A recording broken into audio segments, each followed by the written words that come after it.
and author of American Happiness and Discontents. Full disclosure, I told my dad this morning, Mr. Will, you are one of my intellectual heroes, so this will not be one of our hard-hitting interviews on the show. Thanks for being with us. Reasonable people can agree that things are not going very well for President Biden. Are these failed policies or failures or bad policies well executed? In one case, leaving Afghanistan is understandable. I don't think we were wise to leave Afghanistan entirely, because leaving a few air assets and intelligence would have enabled us to, as they say, over the horizon, fight terrorism without the kind of hideous mistake that was made where those children were killed. But basically, it's a question of bad policies badly administered. You just gave this poll that only 31% approve of the leaving of Afghanistan the way it was done. Who are those 31%? What did they like about this? Oh, fair enough. What about when we go to the economy and immigration? Now you're in the low 40s on that. Again, bad policies well implemented, or failures of implementing the policies that the administration says they want to implement? I don't know what their policy is. The fact is, everyone, left, right, and center, liberal immigrationists, conservative immigration policy, everyone agrees that control of borders is an essential attribute of national sovereignty, and we have lost control of the southern border. It should not be beyond the capacity of this country to exercise control down there.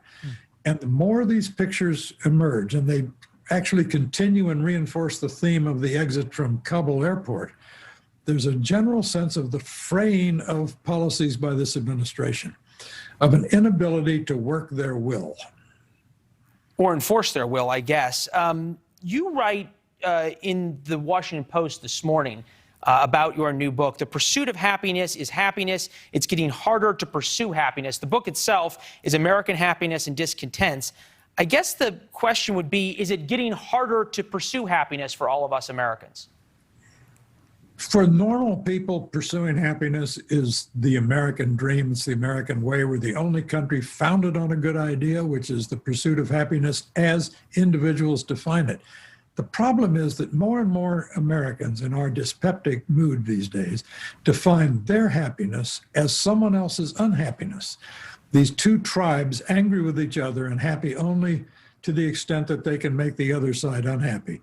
This is the swallowing of daily normal life by politics. The fact is, most Americans are not obsessed by politics. Most Americans think of politics as of marginal importance as they go on with their lives, fixing the screen door, cleaning the gutters, raising children, washing the car. There are 331 million people in this country, and at any given moment, about 325 million of them are not thinking about politics. Or watching cable news. I was not going to say that because I'm trying to be polite, but the fact is that politics is of marginal importance to most people, and that is a sign of national health. All right, fair enough.